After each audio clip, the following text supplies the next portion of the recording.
What if time could be saved as a file? Not just remembered, not relived in your head, but stored, paused, replayed, deleted. Today, we're diving into a world where moments are no longer fragile. A world where time is a commodity you can hold in your hand. It started as a revolution. They called it Chronosave. A small, sleek device that could connect to your neural network and capture a moment. Not a video, not a photo, but the moment itself. The full sensory experience. The smell of rain on hot asphalt, the warmth of a hand in yours, the exact feeling of laughter bubbling up in your chest. All saved, encoded, perfect. At first, it was magic. We revisited our greatest triumphs. The game-winning shot, the graduation stage, the moment you heard "I love you" for the first time. We became tourists in our own past, walking through frozen dinner parties, seeing the smiles on faces long gone. We could pause a child's first steps, zoom in on the tear of joy in a parent's eye, and loop it for eternity. It was the ultimate cure for nostalgia. Why miss something when you can just go back? Cities hummed with a new kind of energy. In high-tech archival rooms, timelines floated like glowing threads of silk. People would sit for hours, a serene smile on their faces, eyes closed, replaying a perfect summer afternoon. The outside world faded away. Why go to the beach when you could load the file of the most perfect beach day you ever had? The sun was always shining in your saved files. The waves never got too rough. But then, the wonder started to curdle. A subtle shift. People stopped making new memories. The risk of imperfection was too high. A first date could be awkward. A vacation could have rain. A new conversation could lead to disagreement. Why risk it, when you could just replay the flawless ones you already owned? The obsession grew. We weren't just replaying joy anymore. We were analyzing regret. We'd freeze-frame arguments, rewinding over and over, trying to find the exact moment where it all went wrong. We'd listen to the words we should have said, ghosting through our own failures.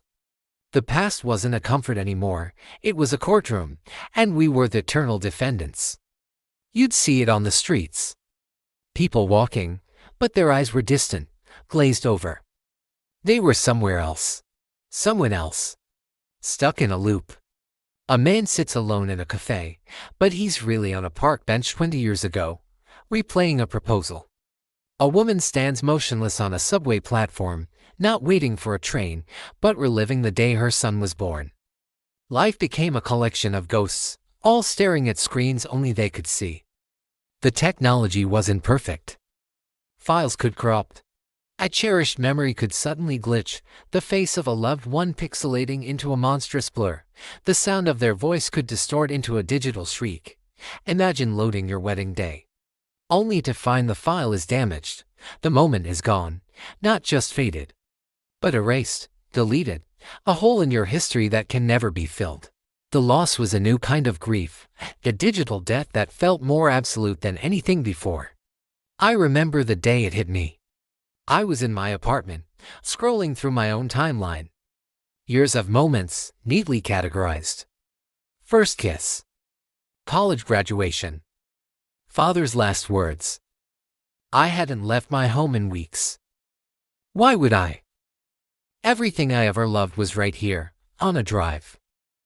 I loaded a memory from childhood. Running through a field, the sun warm on my skin. I could feel the grass under my feet, hear my own laughter. But it wasn't real. It was a perfect echo. Flawless, sterile, and utterly dead. The spontaneity was gone. The future was gone.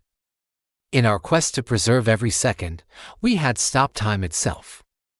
We had built ourselves beautiful, digital cages made of our own happiness. We were so afraid of losing the past that we had sacrificed the present. I deleted the file, all of them. The loading bar moved across the screen, and with each percentage point, I felt a piece of me vanishing, but I also felt something else, a terrifying, thrilling emptiness, a blank page, the unknown. I walked to my window and looked out at the city. The real city.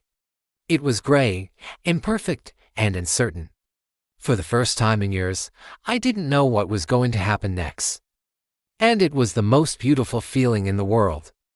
Time is precious not because we can keep it, but because we can't. It moves in one direction, and its fleeting nature is what gives every moment its weight, its meaning.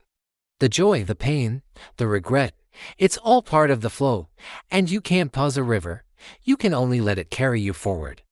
If you could save time like a file, would you ever live a new moment again, or would life slowly stop moving forward? Tell me what you think in the comments. Thanks for watching.